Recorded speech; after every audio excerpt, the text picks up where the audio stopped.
I think we're going to go ahead and get started. Thank you all for coming here on the final day of the program. I'm Susan Promes. I'm the editor-in-chief of Academic Emergency Medicine Education and Training.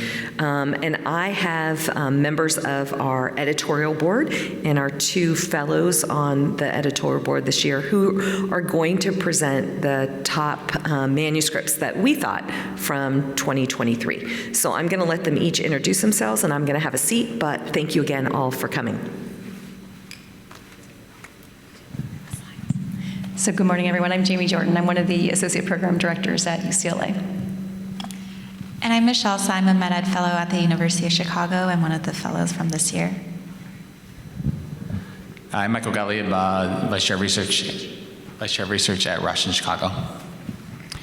I'm Esther Chen. I'm the APD in the EM training program at UCSF. And my name is Preiksaitis. I'm a medical education fellow at Stanford.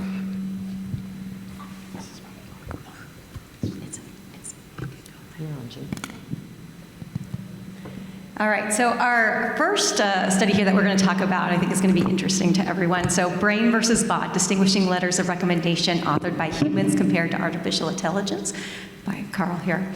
And again, I think this is such a hot topic, and I'm sure a lot of us have been encumbered by all of the letters of recommendation requests that were asked.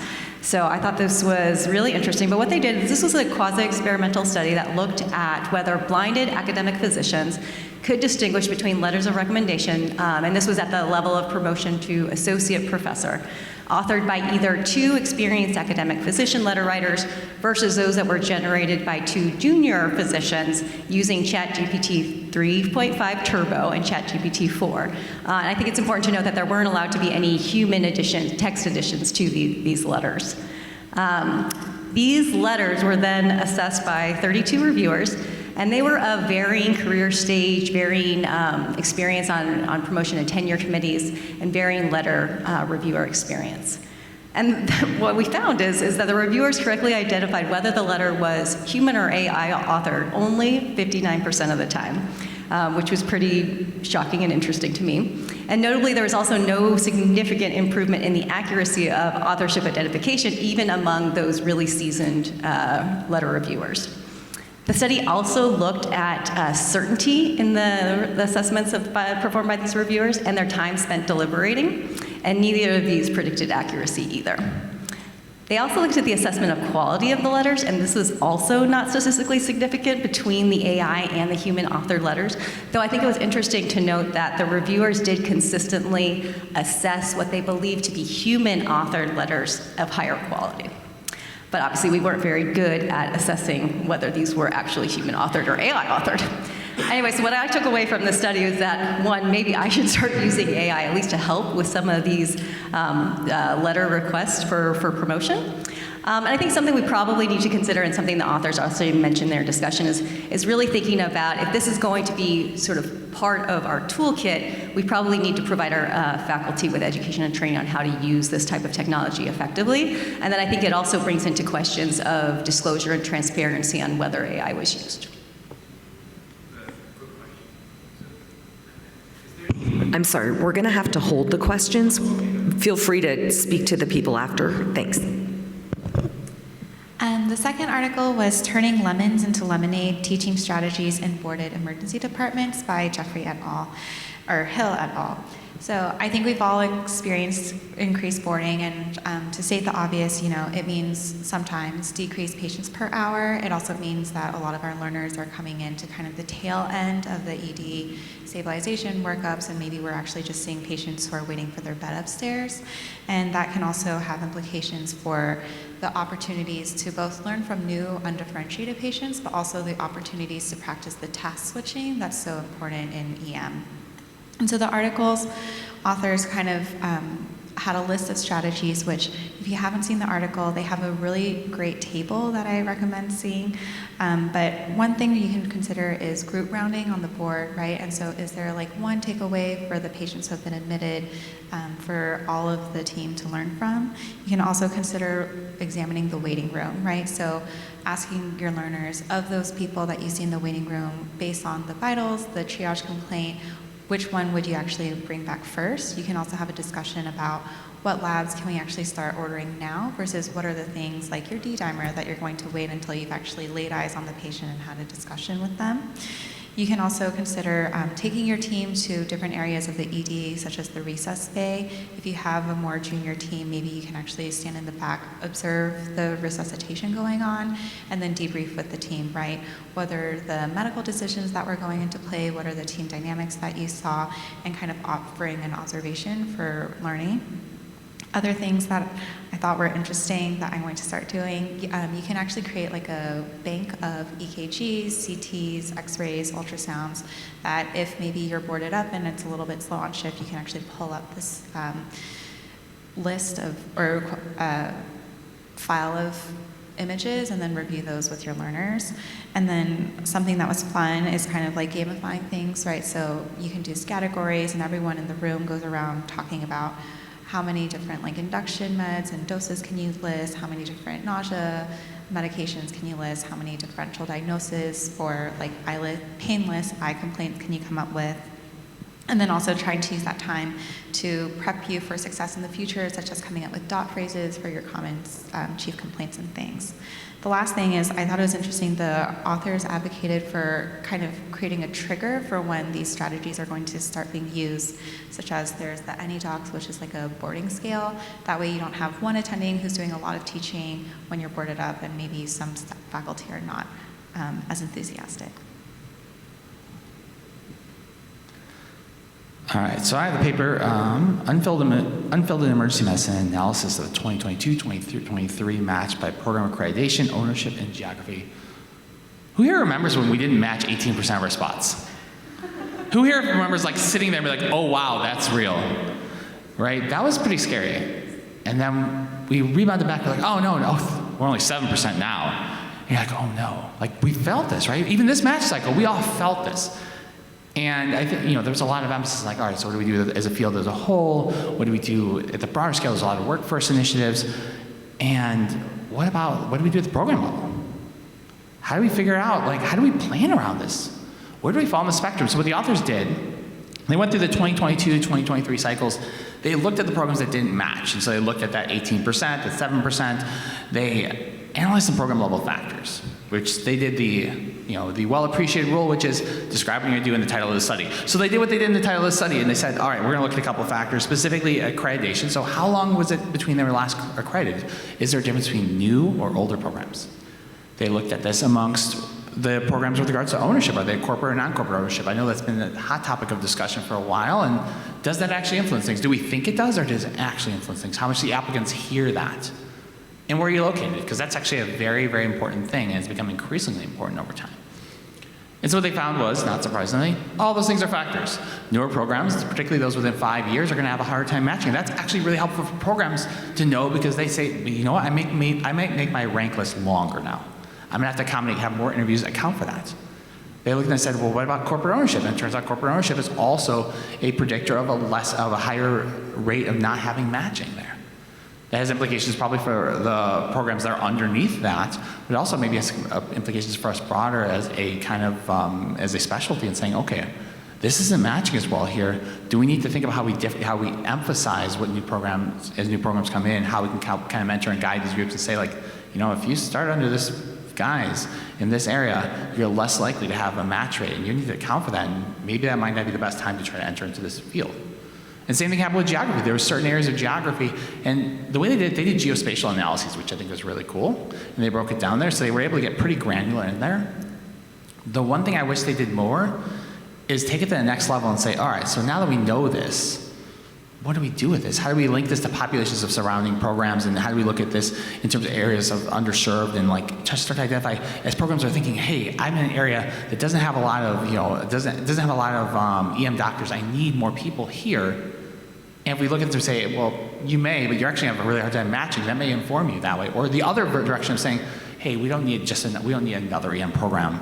Be like, actually you do, because if you put it here, you're probably going to fill really well. It speaks to a clear need, and that may not be the issue. So I think it was really helpful for me. I like this a lot because it helped us to analyze and come up with meaningful strategies for what we can do at the program, at the system level, to improve our match rates amongst our learners. This next paper is entitled Trends in Emergency Medicine Resident Procedural Reporting Over a 10-Year Period. And it's by my colleague, Dr. Gottlieb et al. And before I talk about this paper, I'm curious, by a show of hands, how many of you have struggled with trying to set up task trainers for your graduating residents so that they can meet their required numbers of pericardiocentesis, or thoracotomy, or cardiac pacing, right? So I see from the show of hands, and I'm glad our program director is here, and so he's being honest with us. But I know for sure that we do every year just about this time for our graduating residents. And it would be nice to know, like, how are other programs doing? Like, are we the only ones who struggle to do this every year? So this is a brief report that reviewed the procedure logs from graduating residents from 8 residency programs across the country. And they describe the trends in procedure numbers over a 10-year period. Now, they focused on just the ACGME list of key index procedures, which are tracked by all of us, all of the programs for each of their residents. It's usually based on resident self-report, and of course it includes both actual and simulated procedures. And what I like about the study is that they included both 3-year and 4-year programs. They included different program types, so whether you're an academic or a community or a county-based program, and they included different geographic locations. So they really did sort of a nice spread of what's happening across the country. They had 881 residents from 8 different programs. They excluded residents from combined training programs, residents that didn't complete their full training at that institution, or residents with any missing data. So what did the authors find?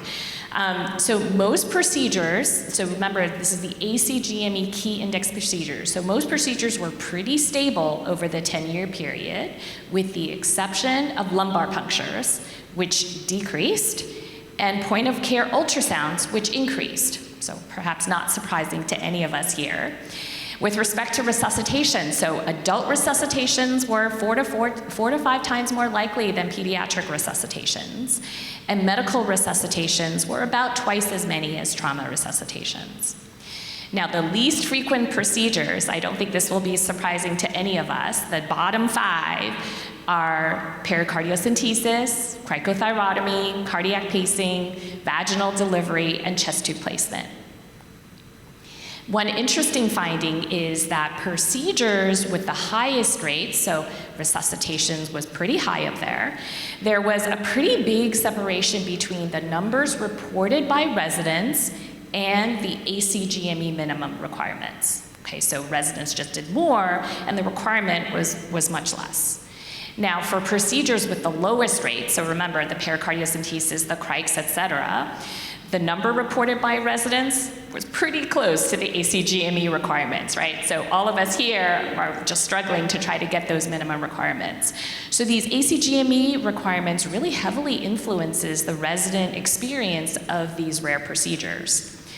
One other interesting finding from the study is that they included 2 graduating classes post-pandemic, so those that graduated in 2021 and 2022, and the procedure numbers for those graduating residents were pretty stable, which suggests that maybe the pandemic didn't impact those procedure numbers as much as we might have expected, although the authors do acknowledge they don't distinguish between actual and simulated, so maybe a big percentage of those post-pandemic graduating residents were simulated procedures. We don't really know. So what I like about this study is that I don't feel as bad about some of those minimum requirements. So this study showed in general, procedure numbers have remained pretty stable over the last 10 years with the exception of LPs. And then of course POCUS going up. And then more specifically, how these ACGME procedure requirements can really influence what we do for our residents and what residents do. And so particularly as all of us in this audience try to help our residents meet those minimum requirements. And so maybe this is sort of a hint to the ACGME to make some adjustments.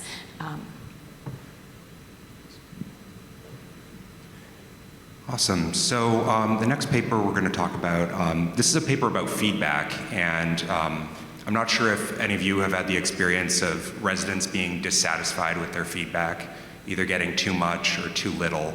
And or the quality of the feedback. And this paper discusses what was a new concept for me is this idea of feedback literacy in emergency medicine. And it's a really cool paper. I encourage you to read. It's by Noble et al. Out of Australia.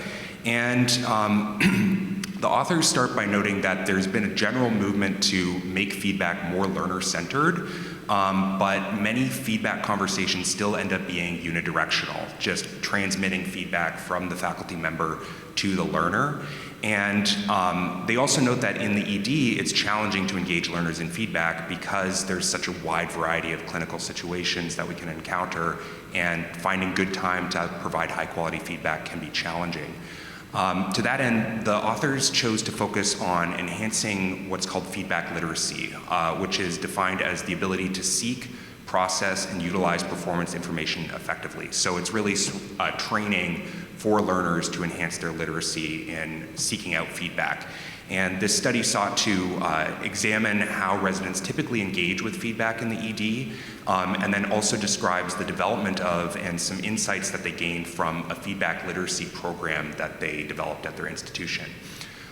This was a design-based research study, which I don't think we see a lot of, but it's kind of a cool approach. So they did 5 iterative cycles of this program over a year, and then did development and evaluation. It's sort of like a PDSA cycle, but design-based research also tries to uncover some of the theory that is driving what's happening with these iterative cycles.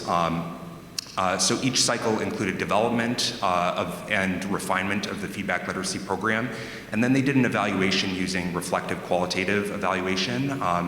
They also did interviews with the residents to determine how they engage with feedback and how to support their engagement with feedback. The program that they developed really focused on supporting residents' knowledge about key concepts and principles of what makes effective feedback. And then they also really tried to challenge this conceptualization of feedback as information and support a conceptual move to feedback as a dynamic process that really is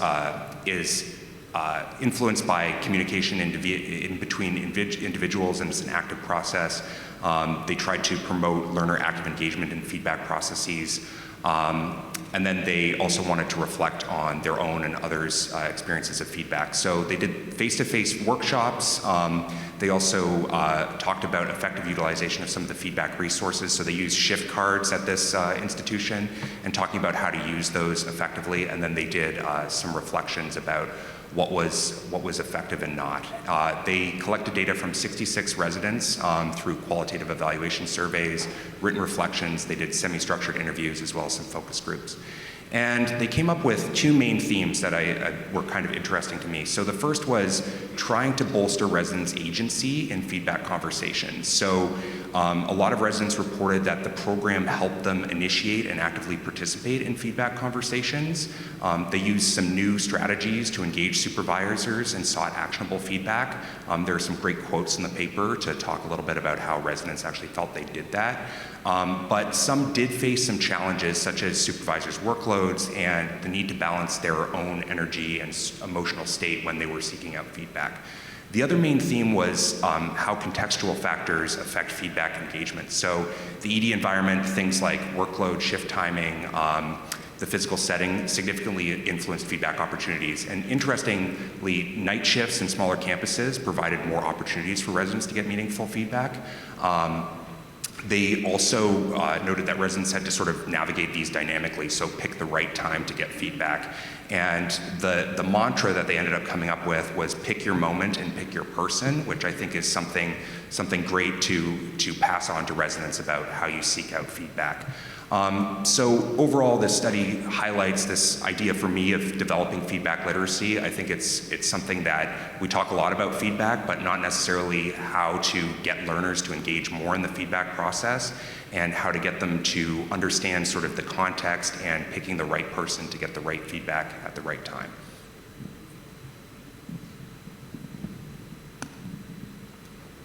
All right, so our next paper is an educational innovation paper, and it's titled The Utility of an Online Discussion Board for Reflective Writing in an Emergency Medicine Rotation.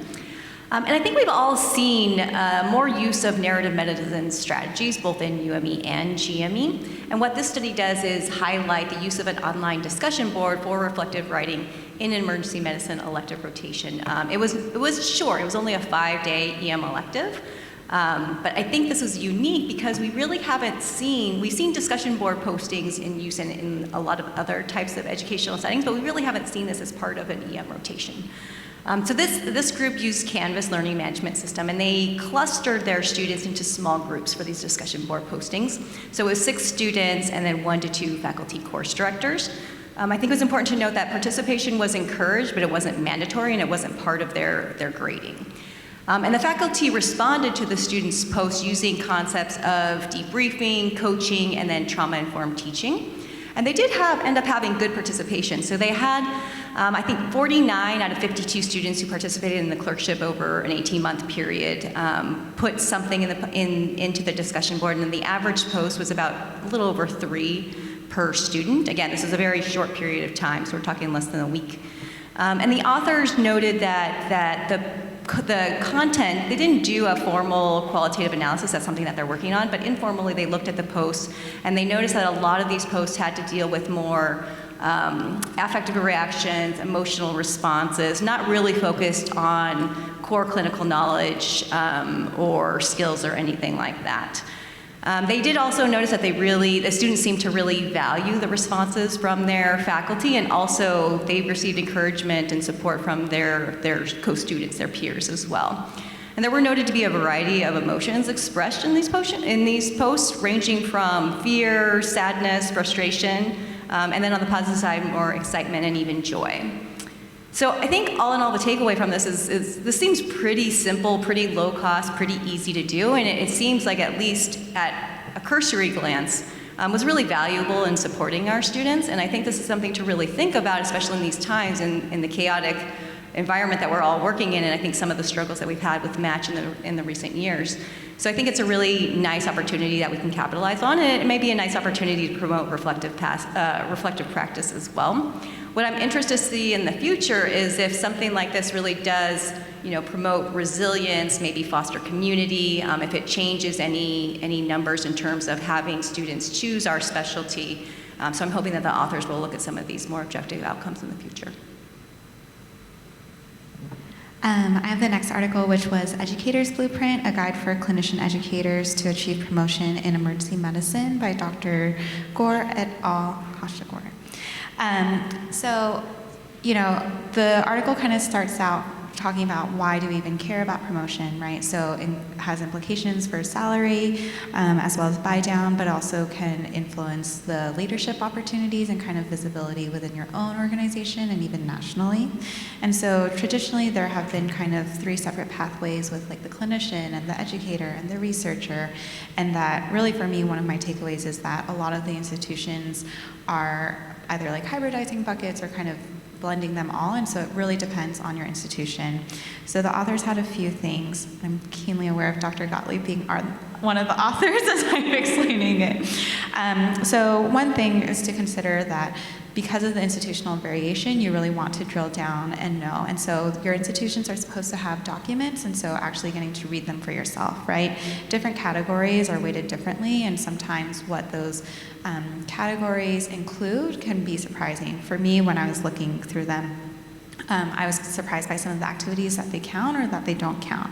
So roughly speaking, right, you'll have your education category, so giving talks at SAEM or even teaching with your resident didactics, but even participating in programs like the ASAP Teaching Fellowship or SAEM's Armed MAEd thing can count.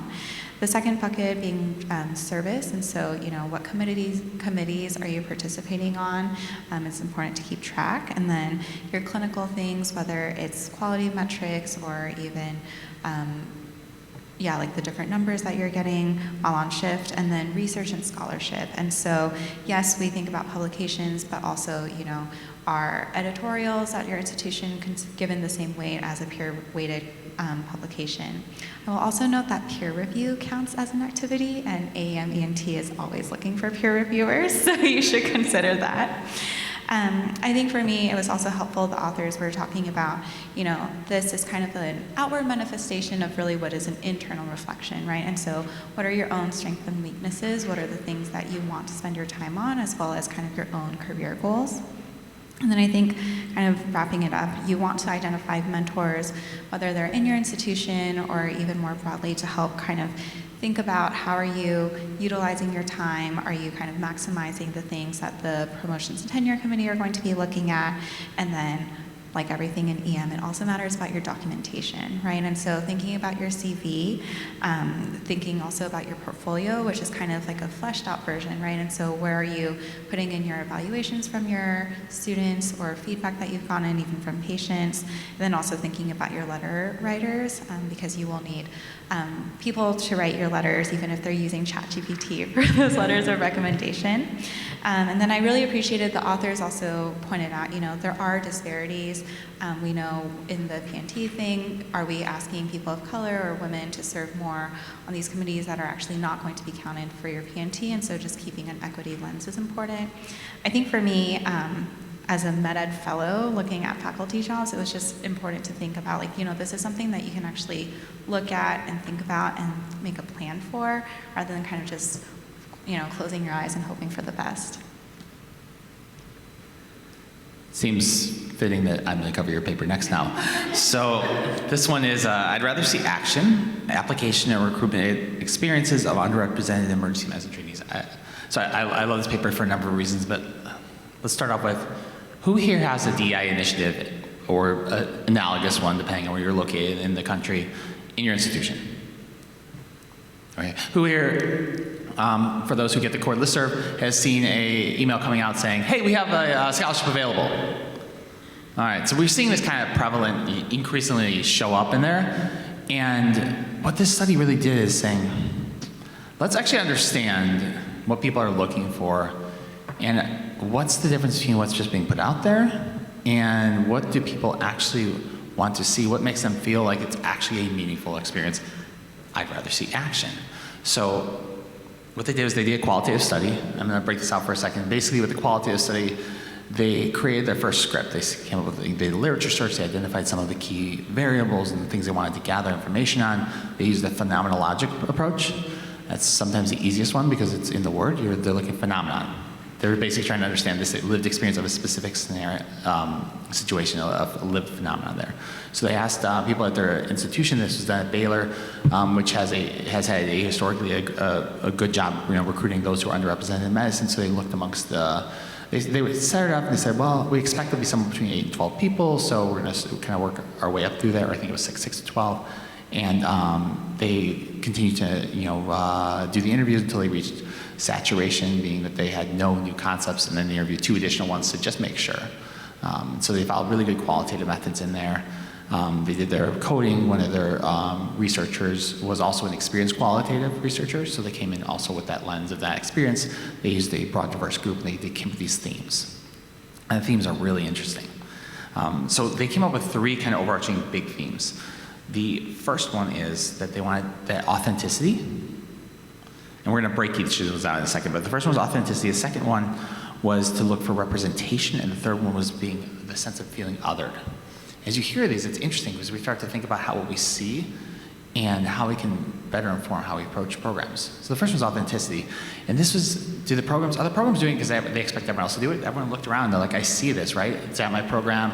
Every mission statement now has this in there, but it's different just putting it in there, putting the words on there, saying we do this, having a webinar, than actually doing the meaningful work that is much harder, but much more impactful. And they found a couple things in there. One was how much do they do beyond the generic thing? Because the applicants, these are new residents that are at the program. They know when someone's just like putting on the face and saying, yeah, we have a webinar, versus when someone's actually doing the work. They can see the difference in the program and how it's built out there. And they also looked at timing, which I thought was really fascinating. They said, did they do it before 2020 or after 2020? Because 2020 there was a surge, and everyone's like, oh yeah, I'm doing it now. And it's of course the new trendy thing that everyone wants to be a part of because everyone's doing it already. Versus, were you doing this work before it became the thing that everyone had to do? Were you doing it because of the right thing to do, and not just the thing that we had to check a box for? And there was one quote that actually really liked that they included this beauty of the qualitative work because you get to have the quotes in there. So I'm going to read it word for word here, which is, programs felt the need to do some sort of diversity, equity, inclusion fair or Zoom call. So they didn't seem like they were doing nothing. How much of it was genuine? I'm not sure. It seemed more like, this is what we have to do and not, this is what we want to do and feel should be done. This was by a participant who self-identified as a black woman. And you can imagine that has to feel kind of like awful when you're like, oh yeah, you're just checking a box so that you meet that thing. You're not going to identify there. So that was the first thing. They highlighted the emphasis on authenticity. This is a great article to read into because they have tons of other quotes and really meaningful things. But we're doing the kind of the summary pieces of this. Second was representation. And that was the sense of, coming here, are there other people that are like me? There's a sense of that, am I going to be able to connect with them? Are we going to have that shared experience there? Or am I being brought in to be representative of all people of my, my race, my ethnicity, my gender, my sexuality, my other, my identity? Am I here to represent my group?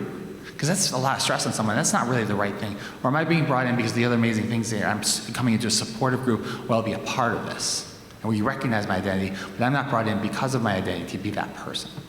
And so I thought that was another really, really important thing. And they talk about other items like, that you should lead with faculty recruitment, that it shouldn't, if you're coming to a program that has no underrepresented faculty, that's kind of a red flag in the first place, because why can't you recruit underrepresented faculty? Now you're trying to recruit residents. The third one was a sense of othering, and I thought this one was another really fascinating thing, because when they started off with, they asked residents, one of the first questions from what I could decide for here was, what made you choose a program? And the residents list all these other things that we're used to seeing in there: the clinical environment, the teaching environment, the sense of fit with the program leadership. And then I think all but one of them then said, I also am looking for like DEI initiatives in there. But then when they get delved into later, it's I still want to be seen as a learner. They're focused on not just recruiting me in because I represent a certain group, but at the end, I'm a person. I want to be seen as a learner coming into this program just like anyone else. And if that's all you're focusing on, you're missing me as a human being. And now you're identifying this form of othering. You're meeting these boxes that we feel like we need to somehow check. We're really, really missing the boat. And so I think what I took away from this is, it was just a wonderful article, very well done, really important work. But it forces us to kind of step back and say, maybe the way we've been approaching this, likely the way we've been approaching this is wrong. And it's overly focused on metrics, and we're missing the bigger picture and actually trying to meet the applicant and what they need to feel whole and a part of a community and supported. And so I really, really like this article because it helped us to kind of hopefully self-reflect and think about how we can do the real meaningful work that makes an impact better for the real right reasons. Well, this next paper is entitled The Role of Emergency Physicians in the Fight Against Health Misinformation, Implications for Resident Training by Chen et al. And this is a concept paper written by a group of academic emergency physicians who put together a didactic session about 2 years ago now at SAEM, so right at this meeting, right after the COVID pandemic, about the different ways that we might respond to misinformation from our patients, from colleagues, and even from social media. And even though this was a direct response to COVID misinformation, I think the concepts are really generalizable to all sorts of health-related or even non-health-related misinformation that we might face. And for all of us in the audience and also all of us up here, this paper is also a really good reminder for all of us in academic medicine to consider how to take a presentation, so something that you prepared for, or an education session, and I know all of you guys probably do some sort of education sessions or QI projects, and turn that into scholarship. And I know I'm gonna take a pause here and just say, we tried to show you a range of papers that are from different publication categories. We just don't publish original research. There are other categories like innovation, like education download, like concept papers that you might consider what you do and how to turn that into scholarship and how to disseminate it so that it has an even bigger reach in terms of audience. But I digress. So what are the main points of this particular concept paper? Well, the main concept here is health misinformation, and that's the unintentional spreading of false or misleading information related to health or healthcare, versus disinformation, which is inaccurate information spread with malintent, or a better way of saying fake news, I think. Misinformation can spread mistrust, so it could really affect the individual physician-patient relationship, but it can also have some broader impact, like vaccination efforts or government responses, to a pandemic. And only about 20% of physicians have received formal training about how to address the spread of health misinformation. And so at the center of this response, according to this concept paper, really is effective communication. How can we be more effective communicators? And the authors recommend some different strategies, different communication strategies for how we might be able to address misinformation as an individual. So for example, one of the recommendations is motivational interviewing. So this is a non-judgmental, active listening framework that focuses on showing empathy. How do we validate the other person, about building trust, about demonstrating respect, and then relaying correct information and really trying to fight that misinformation. And this is a bi-directional conversation that can help rebuild that trust between two people or between a physician and a patient. Another example that they suggest is what's called conversational receptiveness. And this is a way to incorporate words or phrases that emphasize agreement between two parties that may disagree and positively reframe your relationship. I'm really on your side. I am really for, I want to do what's best for you, and how can we work together? And so just for a residency training, this is something that is really easily taught, and it's something that could be integrated into a busy ED shift. The authors also discuss how to address misinformation online, primarily through education or developing curricula to try to correct misinformation. And additionally, they talk about what are the implications for residency training. So we already teach communication to our residents, right? We talk about how to give bad news. We talk about how to have goals of care conversations. And so this is another opportunity to help residents develop more effective communication skills. And so for us as educators, how might we guide residents to interact better with social media to fight misinformation online?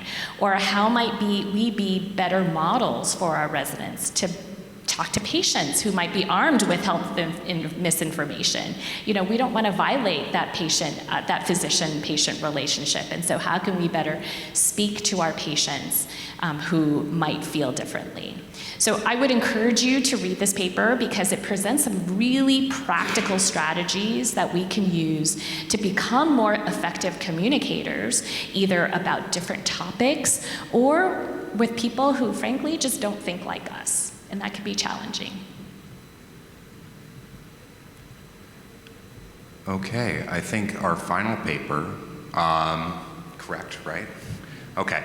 Our last paper is, as Esther mentioned, pointing out a different variety of articles we've published. This is an editorial that was published called Our Responsibility to Patients, Maintain Competency or Stop Practicing. And this was by Dr. Stanton et al. It's talk about an engaging title. And this is a really interesting editorial that I think brings up an important point, and it complements a series of papers we had talking about procedural training this year in the journal. And it really discusses the need for maintaining competency among physicians, especially those that are faculty members that have been out practicing in a while. The article starts with what I think is a really fun anecdote about when President Reagan was shot and brought to the hospital, and there's a rumor that one of the department chairs stepped up to do a chest tube and hit an intercostal artery, and then he required blood transfusion. And I think that the authors are are very self-reflective and say, we're academicians, we don't practice clinically that often, and the last time any of us did a lumbar puncture was probably a year ago. We haven't done a crike in 25 years since residency training. And I think that this is a common issue. It's certainly something I'm experiencing now that I work a lot more with residents for my shifts with critically ill patients. They're the ones doing the procedures, and I wonder, what are my procedural skills going to be if this continues for the next several years? So the editorial really goes into how do we maintain this competency, not just in procedural training, but also with the rapid and accelerating growth of medical knowledge. So new diseases, new treatments, and even new procedures emerge, and knowledge that we get usually during residency training can become outdated pretty quickly. Physicians who practice either part-time or who take on administrative roles have particular challenges in maintaining those skills versus people that practice exclusively clinical shifts. They go through proposing four approaches to maintain competency. I think the first one they talk about is, I think, familiar to most of us. It's some sort of lifelong learning and certification. So getting CME credits, doing recertification exams, and they mention that those things are mandated a lot of times, but often insufficient, and a lot of people view them as insufficient. They really talk about the importance of training physicians to become what are called master adaptive learners. So being able to identify and address your own knowledge gaps effectively, and really learning how to do that process of reflection and say, I haven't done this procedure in a while. Maybe it'd be a good opportunity for me to go to the sim lab or watch some videos, get refamiliarized, particularly with these high acuity, low opportunity procedures. And along those lines, the second point is talking about retraining and simulation. So, we do this regularly for residents, but incorporating some sort of faculty retraining, especially for these critical procedures. And at my institution, we do this for faculty members.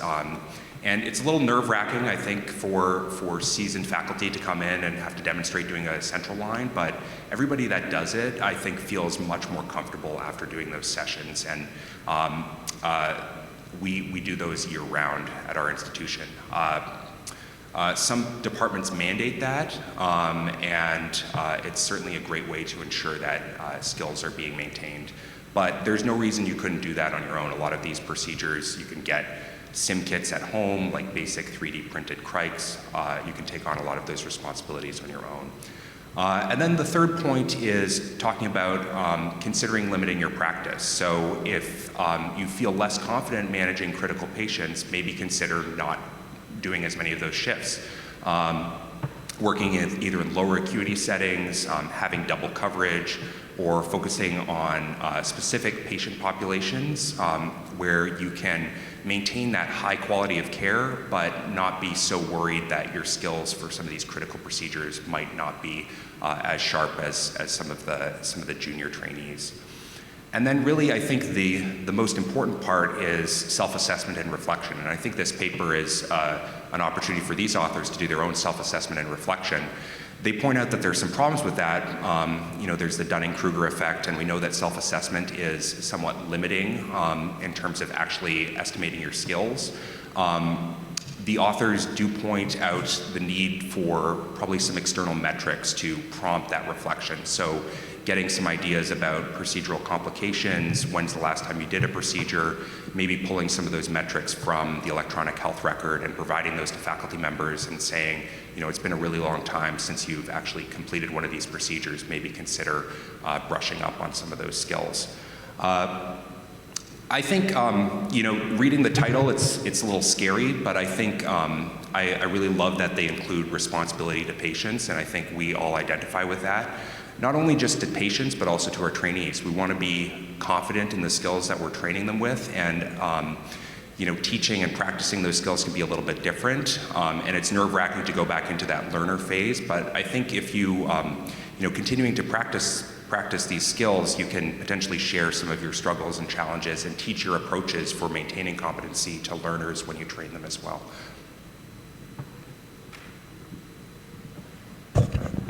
Okay, that was our final paper. I want to thank the editorial board here who presented their papers. So thanks you guys for sharing those. I want to encourage all of you to become peer reviewers for academic emergency medicine education and training. We're constantly looking for people. It's a great way to kind of see what others are doing in the field and really raise it up. So if you're interested, please let me know. I'll open it now to any question you might have. I think we have about 5 minutes before we have to wrap up. Yes? To go back to the first paper about the letters of recommendation, are the prompts listed in that paper? Is that Yeah, you can, and there's a supplementary appendix that has all the prompts. Oh, sorry. There's a supplementary appendix that has all the prompts and outputs from both Dr. Nash's and my letters that we worked on. I think there was one other question. Did- So is there any reference to different tools online used to assess if the article was written by AI and compare that to human readers? Because I know there are things like that where you can just put it in and then the online tool actually tells you what's the chance of how much of that is written. Yeah, we did that with those articles. We used two tools. They were sort of referenced as some of the best AI detection softwares that were available at the time. One of them was actually produced by OpenAI, and they didn't do any better than the human reviewers. It was about 50% accurate, and it was only 50% accurate by the nature that it said everything was human generated, even the AI generated ones. So there have been some further iterations on some of those detection softwares, but if you review some of the literature in this space, none of those is really 100%. And there's been some really scary instances of students accused of cheating because an AI detection software said it was AI generated when it was their own work. So that's sort of why we talked about the disclosure and how that was really the only reliable way right now to know whether AI has been used or not. Okay, thank you, everyone.